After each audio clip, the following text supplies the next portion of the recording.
Hello বন্ধুরা, good morning. কেমন আছো সবাই? আশা করি সবাই খুব ভালো আছো, আর আমিও ভালোই আছি। পুজো পুজো পুজো শেষ, এবার সংসারে মন দাও, কাজে মন দাও। পুজোর সময় কাজে মনই দিয়েছিলাম। যাই হোক, খুব আনন্দ হলো কয়দিন। পুজোর সময় এদিক ওদিক ঘুরতে গেলাম, ঠাকুর দেখতে গেলাম। পুজো শেষ, পুজো আসতে আসতে ওই অবধি ভালো। পুজো চলে এলো, ব্যাস শেষও হয়ে গেল। লক্ষ্মী পুজোও শেষ হয়ে গেল, আসছে এবার কালী পুজো হবে। কালকে দেখো আমার বর কী করেছে, দেখো দাঁড়াও, দেখা যাচ্ছে না। আমাদের ওই লাউ গাছটা হয়েছে না, বললাম না একটা লাউ গাছ লাগিয়ে দিই ছাদে। এই যে দেখো, ও যে দিয়ে মাচা করে দিয়েছে, দেখো কী সুন্দর না মাচাটা, কালকেই করে দিল। এই দেখো, এইখান থেকে শুরু করে ও একদম লাস্ট মাথা অবধি মাচাটা করে দিয়েছে। গাছটা খুব সুন্দর হয়েছে, যে দেখো কত বড় বড় পাতা হয়েছে, মাচাটা কত সুন্দর করেছে। গুবলু আবার বলছে এটা আমার ঘর, দিয়ে নিচের দিকে গিয়ে বসেছিল কালকে। আমার ছাদটা দেখো কি অবস্থা, ভর্তি হয়ে আছে। যাই হোক, এখন পরিষ্কার করার সময় নেই, বিকেলবেলা পরিষ্কার করব। আমার কাজ হয়ে গেছে, সব কাজই শেষ, কমপ্লিট পুরো একদম। শুধু এবার গুবলুকে ঘুম থেকে তোলাবো, তারপরে খাওয়াবো, আমিও চা খাবো। বড় ছেলে এখন, আজকে আবার স্কুল খুলবে, আজ থেকে চালু। আজকে খাতা দেখাবে, পরীক্ষার খাতা এখনও দেখায়নি, তারপর আবার রেজাল্ট দেবে। তো যাই হোক, তো তারপর আমি চা খেলাম, চা খেয়ে নিচে এলাম, নিচে এসে ভাতটা বসিয়ে দিলাম। আজকে জানো তো অনেক কিছু রান্না করা হবে আজকে, মানে এত কিছু জোগাড় জানতি আছে, ভাবতেই পারবে না, এত রান্নার জোগাড় আছে আজকে। মানে যেদিন কিছু থাকে না তো থাকে না, আর যেদিন বাজার টাজার নিয়ে আসে তো একবারে ঢেলে নিয়ে আসে। চিংড়ি মাছ আছে, আবার চুনো মাছ নিয়েছে, আবার গুগলি নিয়েছে। গুগলিটা আমার খুব ভালো লাগে খেতে, আমার ছেলে দুটো খুব ভালোবাসে খেতে। গুগলিও নিয়েছে। তারপরে আবার আমার বরমশা ওই যে সেই দশমীর দিন একটা সবজি রান্না করলাম না, ছ্যাঁচড়া, যেটা মাছের মুড়ো দিয়ে, ওটা আবার ওনার খুব ভালো লেগেছে। উনি বলেছে যে ওইটা আমাকে আজকে রান্না করে দিতেই হবে। কালকেই বলেছিল করতে, মাছের মুড়ো ছিল কালকে রেখে দিয়েছিলাম, কালকে আর করা হয়নি। তো ভাবছি আজকে করে দেব, মাছের মুড়োও আছে। আর আমার জেঠু শ্বশুর আবার বলে গেছে যে চিংড়ি মাছ পাঠিয়ে দিয়েছি কালকে, চিংড়ি মাছ দিয়ে লাউ দিয়ে করবে। মানে কোনটা ছেড়ে কোনটা করব আমি বুঝতেই পারছি না। তো চিংড়ি মাছ ফ্রিজে রেখে দিয়েছি। আর এই যে দেখো আজকের সব এটা হচ্ছে আজকে নিয়েছে গুগলি, আর এই যে চুনো মাছ। তবে চুনো মাছ কিন্তু আমি আজকে আর করবো না। কত কি রান্না করবো বলো তো, সব কটাই কিন্তু আমার ফেভারিট খাবার। চুনো মাছ, গুগলি, তারপরে চিংড়ি মাছ। এই যে দেখো, এটা হচ্ছে কালকে জেঠু নিয়ে এসেছিল, কালকে আর করা হয়নি, বেলা এনেছিল বলে। তো আজকে করব, কিন্তু আজকে হচ্ছে যে জেঠুর আবার নিমন্ত্রণ আছে কোথায়, জেঠু খাবে না। তা আমি জেঠুকে বলছি, জেঠু আজকে তাহলে থাক, কালকে করব। জেঠু বলছে না, কালকে এমনি চিংড়ি মাছটা নিয়ে এসেছি, তারপরে আবার আজকে করবে না, আবার 10 দিন রেখে দেবে। জেঠু বলছে আমি সকালে খাবো না, দুপুরে খাবো না, তাহলে রাত্রেবেলায় খেয়ে নেবো, তুমি লাউ চিংড়িটা করে রেখে দিও। তো কি আর করা যাবে, তাই লাউ চিংড়িটা ভাবছি করে ফেলবো। তবে সব লাউটা দেবো না, অল্পটুকু দেবো, দিয়ে লাউ চিংড়িটা করব। আর ওই যে সবজির তরকারিটা মাছের মুড়ো দিয়ে বললাম, ওই তরকারিটা আমার বরের ভীষণ ভালো লেগেছিল সেই দিন। ও তো কবে থেকে বলেই যাচ্ছে আর একবার করে খাওয়াও আমাকে, তাই ওটা রান্না করব। আর গুগলিটা রান্না করে ফেলতেই হবে, ওটা আবার ফ্রিজে রেখে দিলে পরের দিন আর ভালো লাগে না। টাটকা তো গুগলি, টাটকাই ভালো লাগে। চুনো মাছটা টাটকা আজকে করে ফেলতে পারলে খুব ভালো হতো, কিন্তু অত কিছু রান্না করব না। আর গুগলিটা ভাবছি আলু দিয়ে বেশ একদম মাংসের মতন করে ঝাল ঝাল করে রান্না করব। আর একটা কথা, তোমরা আমার জন্মদিনে অনেকে আমাকে আশীর্বাদ করেছো, উইশ করেছো, তার জন্য অনেক অনেক অনেক ধন্যবাদ। থ্যাংক ইউ সো মাচ সবাইকে। যাই হোক, তারপর এই যে দেখো সব সবজিগুলো কেটে নিচ্ছি, লাউটাও কেটে নিয়েছি, আর ওদিকে ভাত হচ্ছে একদিকে। কত রকমের সবজি, এই সবজির তরকারিটা করতে কিন্তু অনেক সময় লাগে। চিংড়ি মাছ আছে, ভাবলাম, একজন কমেন্ট করেছিল যে চিংড়ি মাছ দিয়ে ওই তরকারিটা করলে খুব ভালো লাগে খেতে, কিন্তু চিংড়ি মাছ জানো তো আমার শ্বশুরমশাইও খায় না, আর আমার বড়ও খায় না, তাই জন্য চিংড়ি মাছটা দেওয়া যাবে না। তবে আমার মনে হচ্ছে যে চিংড়ি মাছ দিলেও কিন্তু খুব ভালো লাগবে খেতে এই তরকারিটা, পাঁচমিশালি যে সবজির তরকারিটা। চিংড়ি মাছ দেবো না, তাই মাছের মুড়ো দেবো। আজকে আবার সেদিনকার থেকেও আজকে অনেক রকমের বেশি সবজি আছে, আজকে অনেক কিছু সবজি নিয়ে এসেছে। সব সবজিগুলো কেটে রাখলাম, আর এই সবজিগুলো সব একটা একটা করে আলাদা আলাদা করে ভাজতে হয়, তো তাই জন্য এই তরকারিটা রান্না করতেও বেশি সময় লাগে। যাই হোক, সব সবজি কেটে নিয়েছি, আর ভাত হয়ে গেছে, ভাতটা নামিয়ে দিলাম।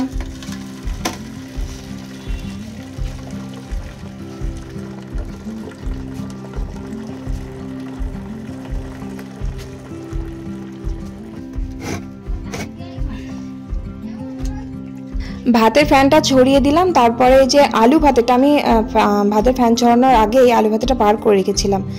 দিয়ে এই যে পেঁয়াজ তারপরে একটু লঙ্কা দিয়ে ভালো করে একটু সেই আলুর চোখা বলে না, ওরকম একটু ভেজে নিলে বেশ ভালো লাগে খেতে। এক একটা আলু জানো তো বাজার থেকে নিয়ে আসে, এক একটা আলু বেশ কি সুন্দর মাখলে বালি বালির মতন লাগে, বেশ কি সুন্দর খেতে লাগে। আবার এক একটা আলু কেমন সেই হলুদ পাড়া, তারপরে সেই পেঁপে ভাতের মতন লাগে, কি বাজে খেতে লাগে। তাই ভাবলাম একটু পেঁয়াজ ভাজি, আর রোজ ভাজি না, এসব পেঁয়াজ টেঁয়াজ ভেজে খেলে না গ্যাস অম্বল হয় আমার খুব, রোজ ভাজি না, মাঝে সাঝে খুব খেতে ইচ্ছা করে। তো আজকে একটু ভাজলাম পেঁয়াজ দিয়ে আলু দিয়ে, বেশ একটু কড়াইয়ের মধ্যে নেড়ে নিলাম, ভীষণ ভালো লাগে এটা খেতে। যাই হোক, তারপর কয়েকটা বেগুন ভাজা করলাম, ওই জলখাবারই খাওয়ার জন্য বেগুন ভাজা করলাম। আর এই যে দেখো লাউটা আমি মশলা দিয়ে আগে ভালো করে একটু সেদ্ধ করে নিয়েছি, তারপরে লাস্টে নামাবার সময় এই যে চিংড়ি মাছগুলো ভেজে দিয়ে দেব। আর আমার আলাদাভাবে করলাম তার কারণ, মশলার সাথে কষে দিলেও হতো, আলাদাভাবে করলাম তার কারণ আমার শ্বশুরমশাই চিংড়ি মাছটা খায় না তো, কিন্তু লাউটা খুব ভালোবাসে, তাই জন্য বাবার জন্য একটু লাউ আলাদা করে তুলে রাখলাম, তুলে রেখে তারপরে নামাবার সময় এই যে চিংড়ি মাছগুলো ভেজে ওই লাউয়ের মধ্যে দিয়ে দিলাম। আর কয়েকটা চিংড়ি মাছ ভাজাও তুলে রেখে দিলাম, ওটা আমার গুবলু সোনা আর আমার বড় ছেলে দুইজন ভাজাটা খাবে, ওরা ভাজাটাই খেতে ভালোবাসে, ঝাল টাল হয়ে যায় তো তাই জন্য খেতে চায় না। তো আমার গুবলু একটু ঝাল টাল খায়, বড় ছেলে তো একদম ঝাল খেতেই চায় না। যাই হোক, বাবার একটু আলাদা করে তুলে রেখে দিয়েছি অল্প একটু। আর এমনিতে লাউটা ছোটই ছিল আর খুবই কচি, অর্ধেকটা করেছি আর অর্ধেকটা রেখে দিয়েছি, খুব বেশি হয়নি, একটুখানি হয়েছে, বাটির মধ্যেই নামিয়ে নিলাম। আর অনেক রকমের তরকারি আছে তো অত বেশি বেশি করে তরকারি আজকে করলাম না, অল্প অল্পই করেছি কিন্তু অনেক রকমের করেছি। যাই হোক, লাউটা নামিয়ে দিলাম, লাউটা নামিয়ে দিয়ে এই যে দেখো 5 মিশালি সবজি, এই সবজিগুলো আমি এখন একটা একটা করে গাজর, পটল, কুমড়ো, তারপরে হচ্ছে তোমার ওই কি বলে বরবটি, তারপর পেঁপে, মূলো, আলু, আর কি দিয়েছি, আর বেগুন দিয়েছি, আর অনেক কিছু দিয়েছি অত মনে পড়ছে না। যাই হোক, সব সবজিগুলো আমি আলাদা করে ভেজে নিলাম। আর জানো তো ওই সবজির তরকারিটা মানে এই যে ছেঁচড়াটা, এটা আমার বড় ননদের মানে আমার বড় নন্দার খুব ভালো লেগেছিল সেই দিনকে, বলছে এত ভালো হয়েছে কি বলবো বৌদি, খুব ভালো লেগেছে সেই দিনকে জামাইবু। তাই ভাবছি যে আমি জামাইবাবুই বলি, জানো তো আমার বড় ননদের বরকে আমি জামাইবাবুই বলি। যাই হোক, তো ভাবছি যে আজকে সবজির তরকারিটা করবো, করে এক বাটি দিয়ে আসবো জামাইবাবুকে। জামাইবাবু বাড়িতে থাকে, এখন আছে মানে ভাইফোঁটার পর যাবে, যে বাড়িতে তো থাকে না, দিল্লিতে থাকে, সোনার কাজ করে দিল্লিতে, তাই এখন এসেছে পুজোর সময়, তো ভাবছি জামাইবাবুকে দিয়ে আসবো তরকারিটা।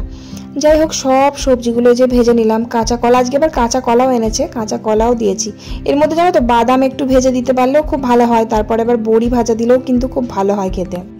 আর মাছের মোড়োটা সেদিন তো খুব বড় ছিল, আজকে মাছের মোড়োটা খুবই ছোট, ওই রুই মাছের ছোট মাছ এনেছিল কালকে, তো সেই মাছের মোড়োটাই আর কি ছিল। তো সেই মাছের মুড়ো দিয়ে কিন্তু খুব একটা যে ভালো লাগবে তা না, মানে বড় পাকা মাছের মুড়ো দিয়েছিল তো সেদিনকে, একটু তেল তেল ভাব ছিল, ওই জন্য আরও টেস্ট হয়েছিল ভালো। আজকে জানি না কতদূর কেমন হবে। আর সেই দিন মশলা ভেজেছিলাম তো সেই মশলা অতটা লাগেনি, কোটোয় রেখে দিয়েছিলাম গুঁড়ো করে, তো সেই মশলাই দিয়েছি। আর ঘি অল্প একটু দিয়েছি, মানে ঘিটাও কম ছিল তো ঘিও কম দিয়েছি, জানি না কেমন খেতে হবে, মশলাটা একটু কম হয়ে গেছে। যাই হোক, তো তারপর তরকারিটা নামিয়ে নিলাম, একবারে বড় ননদের বাড়িতে পাঠিয়ে দিলাম, মাকে বললাম দিয়ে আসতে, আমি তুলে দিলাম। যাই হোক, তারপর এই যে কি বলে গুগুলিটাও রান্না করে নিচ্ছি। গুগুলিটা আজকে আদা রসুন পেঁয়াজ দিয়ে রান্না করলাম, আমি কিন্তু এভাবে রান্না করি না, গুগুলি আমি ভাজা মশলা দিয়ে রান্না করি, বেগুন দিয়ে তারপর আলু দিয়ে এভাবে তরকারি করি। তো আজকে একটু অন্যরকম করে করলাম, আজকে আমি একটু আলু দিয়েছি ছোট্ট ছোট্ট করে, দিয়ে বেশি করে পেঁয়াজ দিয়ে লঙ্কা দিয়ে বেশ রসুন বাটা দিয়ে বেশ ঝাল ঝাল কষা কষা করে রান্না করলাম। এটা কিন্তু খেতে ভালো লাগে, খারাপ লাগে না। কয়দিন আমার কাকিমা মানে আমার কাকা শ্বশুর দিয়েছিল, গুগলি এনেছিল, কাকিমা রান্না করে দিয়েছিল, আমার গুগলু সোনা খেয়েছে। তো গুগলু কয়েকদিন থেকে বলছে যে মা গুগলি খাবো, আমার বড় ছেলে গুগলি খেতে খুব ভালোবাসে, তার জন্য আর কি নেওয়া। আর আমাদের বাড়িতেই একজন দিতে আসে, উনি এত পরিষ্কার করে গুগলিটা মানে বাঁচে, এসব ঝামেলা তো, এসব ধরে সেই বাছা এসব প্রচুর ঝামেলা, বাজারেও পাওয়া যায় কিন্তু বাজারে সব সময় পাওয়া যায় না এইসব জিনিস, তো তার জন্য উনি আসে যখন তখন দিয়ে যায়। যাই হোক, আজকে আবার জানো তো খুচখুচানে রান্না করতে গিয়ে কত দেরি হয়ে গেছে। আজকে রান্না করতে করতে আমার প্রায় 1:45 বেজে গেছে, গুবলুকে খাওয়াতেও লেট হয়ে গেছে। এই দেখো লাউ চিংড়ি, আবার এই ছেঁচড়া, তারপরে আবার গুগলি ঝাল আর কি, গুগলি কষা, তারপর আবার ডালও করেছি একটু। যাই হোক, তো তারপর দেরি হয়ে গেল, গুবলুকে খাওয়ালাম, খাইয়ে ঘুম পাড়ালাম। আজকে ভাবলাম কয়েকটা জামা কাপড় কাচবো, তো জামা কাপড় কাচার সময় হলো না, রান্না করতে করতে অনেক বেলা হয়ে গেল। তারপর আমিও চান টান করলাম, চান টান করে খেয়ে নিলাম, খেয়ে বাসন কোসনগুলো এই যে ধুয়ে নিচ্ছি। তারপরে আবার ছাদে কাজ আছে, ছাদে যে বললাম না ছাদটা একদম ছড়িয়ে ছিটিয়ে রেখে দিয়েছে, তো ছাদটা পরিষ্কার করতে হবে, ছাদটা ভালো করে ঝাড় দেবো, চারদিকে নোংরা হয়ে আছে। আর ওই যে পুঁই গাছটা আমি বালতিতে লাগিয়েছিলাম, তো ওই পুঁই গাছটা ভাবছি ওই মাচায় তুলে দেবো। 4-5টা কিন্তু লাউয়ের বীজ ফেলেছিলাম, তার মধ্যে একটাই বেরিয়েছে, আর কি সুন্দর মোটা হয়ে গাছটা বেরিয়েছে, পাতাগুলো একদম পদ্ম পাতার মতন বড় বড় হয়েছে, দেখো কি সুন্দর। যাই হোক মাচাটা করে দিয়েছে, কি সুন্দর মাচাটা করেছে, যাই বলে মাচাটা বেশ ভালোই হয়েছে। তো এবার লাউ গাছ হলেই ভালো কথা, লাউ যদি হয় তো আরও ভালো কথা। যাই হোক নিচ থেকে আমি বড় ঝাঁটাটা নিয়ে আসলাম ছাদটা ঝাঁট দেওয়ার জন্য। এত বড় ছাদ তো ছোটো ঝাঁটা দিয়ে ঝাঁট দিতে গিয়ে মাজা যন্ত্রণা করে, কোমরে ভীষণ ব্যথা করে, তাই জন্য বড় ঝাঁটাটা নিয়ে এসেছি। আর পাটকাঠিগুলো সব কুচিয়ে কুচিয়ে ফেলেছে, তো মানে ডগের দিকগুলো ভেঙেছে, গোড়ার দিকগুলো দিয়েছে মাচাতে, তার জন্য ডগের পাটকাঠিগুলো এত ছাদময় হয়ে রয়েছে। এমনিতে ছাদে খুব একটা নোংরা ছিল না, আর পাটকাঠি ছিল তো চারিদিকে হাওয়া দিয়েছে, ছড়িয়ে ছিটিয়ে গেছে।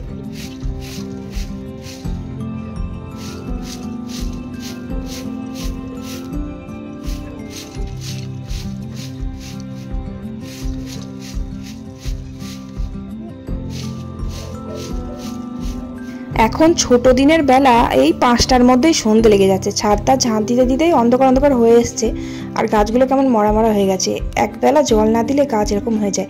আর একটা সার্পের প্যাকেটের মধ্যে গাছ লাগিয়েছিলাম না, ওই সার্পের প্যাকেটটা খুলে দিলাম, খুলে দিয়ে একটা বালতির মধ্যে গাছটা দিয়ে দিলাম।